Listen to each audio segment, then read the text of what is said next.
Sick journey అనే ఒక movie sun next OTT ప్లాట్ఫామ్లో తెలుగులో కూడా స్ట్రీమ్ అవుతుంది. ఈ మూవీ యొక్క రన్ టైం వచ్చేసి 2 hours 10 minutes ఉంది. ఈ మూవీ ఎలా ఉంది అంటే యావరేజ్. ఈ మూవీ యొక్క స్టోరీ విషయానికి వస్తే చాలా సింపుల్ స్టోరీ. హైదరాబాద్లో వరుసగా మర్డర్లు జరుగుతాయి. ఎవరికైనా ఫోన్ వచ్చిన వెంటనే చెవులో నుంచి రక్తం కారి మరీ చనిపోతారు. మరోవైపు సెల్ సిగ్నల్స్ని కంట్రోల్ చేసే గవర్నమెంట్ ఆఫీసర్స్ కూడా కిడ్నాప్ అవుతారు. సిటీలో ఉద్రిక్త పరిస్థితులు జరుగుతున్న వేళ ఒక గ్రూపు కొంతమంది ఫ్రెండ్స్ గోవా టూర్కి వెళ్దామని అనుకుంటారు. బయలుదేరుతారు కూడా. దారి మధ్యలో ఒక వ్యక్తి లిఫ్ట్ అడిగితే వీళ్ళు లిఫ్ట్ కూడా ఇస్తారు. అయితే ఆ జర్నీలో ఆ వ్యక్తిని చూడగానే ఆ ఆరుగురికి ఆ వ్యక్తిపై అనుమానం కలుగుతుంది.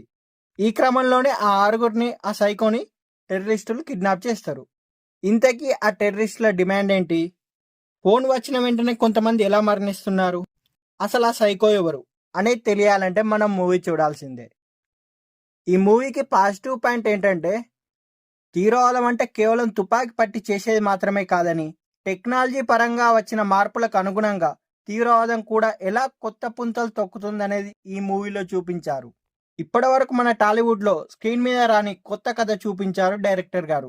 స్క్రీన్ మీద చూపించడంలో మాత్రం కొంచెం తడబడ్డారు. సినిమా ఆరంభం నుంచి చాలా ఇంట్రెస్ట్ని క్రియేట్ చేస్తుంది. సెల్ ఫోన్ సిగ్నల్ ద్వారా మర్డర్ చేయడం అనేది కొత్త కాన్సెప్ట్ లాగా అనిపిస్తుంది.